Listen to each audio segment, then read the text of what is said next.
books of the living God. Seth, at age 105, begot Enos, Earth year 7,235. And during the next 807 years, Seth and a little beast that he had married from Cain's tribe, that had many more little pups, little monkeys. Seth died in the Earth year 8042 at age 912. Let's examine the Cain and Satan theory of evolution, which states that man is an animal without divine genesis and or soul. Then such a theory would also give truth and significance to the racist propaganda of plantation-era owners who were convinced that the black-skinned African slaves that were extradited from the dark continent of Africa were cousins to the black-skinned apes, chimpanzees, and monkeys that accompanied the slaves and the slave ships in the selective extractions. If man is an animal without a divine creation, then automatically you must also concede that the black-skinned African slave also is an animal without a soul, and to enslave and oppress such animals is not a sin against the God of the Holy Bible. Due to the beginnings of the perverted twists of truths which lay in the racist propaganda, which was meant to overturn the Christian interpretations of a divine law, morality. If man is an animal, then the black slaves are indeed animals without a soul. There is no sin in oppressing animals. Society does not give constitutional civil liberties to dogs, cats, livestock, fowl, creeping little insects, and to those primate apes and in the zoo animals. So, why should society bestow civil liberties to the black-skinned African slave if such are property and animals? On the contrary, if man has a divine genesis, with a soul imparted unto him by the living God of the Holy Bible, then slavery is a sin based upon the laws of morality, which contradicts the arrogance or the ignorance of the slave owners and their twisted propaganda lies. Thus, the black man is not an animal and is entitled to civil liberties and the full protections of the United States Constitution. Or, am I guilty of biblical propaganda? If morality or divine law is meant to protect us from murder, theft, violence, rape, and other immoralities, then that also implies strongly that morality cannot be a suppressive religious dogma created by a zealot Victorian society. The universe began with a Big Bang theory, or did it? The 1945 atomic bomb explosion was chaos and destructive. It destroyed. It did not recreate life in an evolutionary method. Otherwise, the atomic bomb is justified. If the atomic energy is of man and nature, then it is of evolution and not a sin. The foundation of the atomic bomb explosion was destructive and instability. Instability does not create stability. This universe, since the beginning, has expanded. But what happens to an expanding balloon? It pops. Thus, the foundation of an expanding is not strong enough to maintain the expansion. And to counter the internal and external pressures of expansionism, the universe is not a balloon. Its foundation is of stable origins and design, for the atomic bomb, upon impact, took a specific shape of a mushroom cloud image, but it dissipated due to its unstable foundation. Chaos and destruction do not breed stability nor maintain longevity, for the mushroom cloud image dissipated, as all unstable explosions do.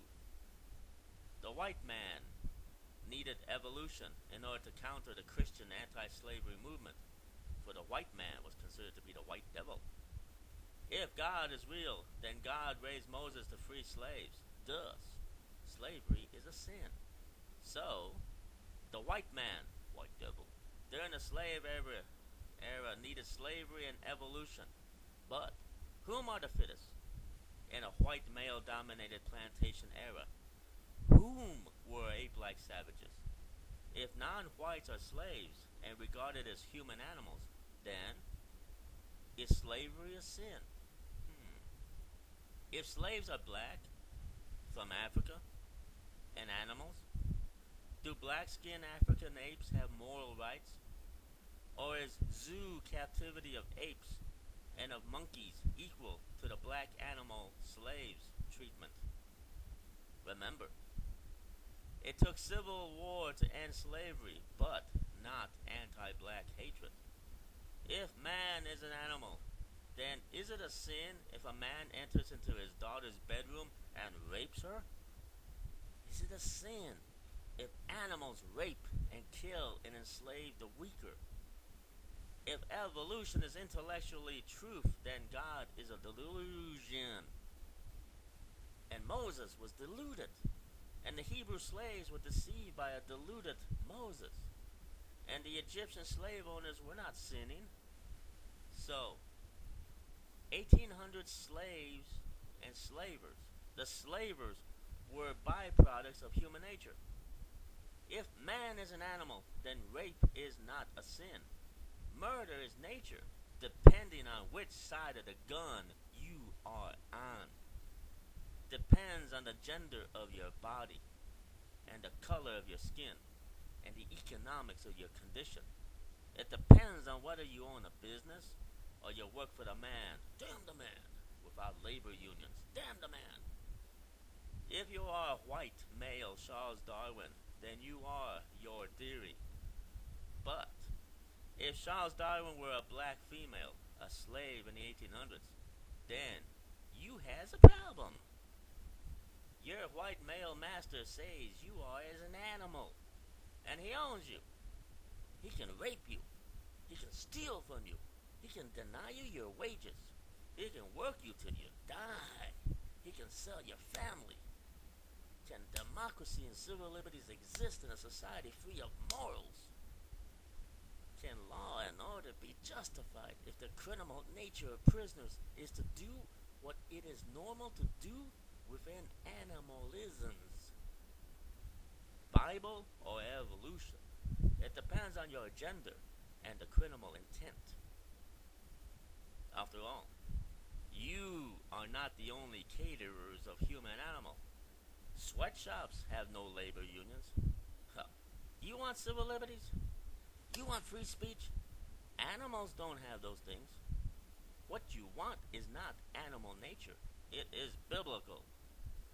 When the Secret Service and the United States government are atheists and evolutionists, then their actions against a man of God and of baby angels will come with a price. I rest my case. These books of the living God. This manuscript was written from 1983 until 2011.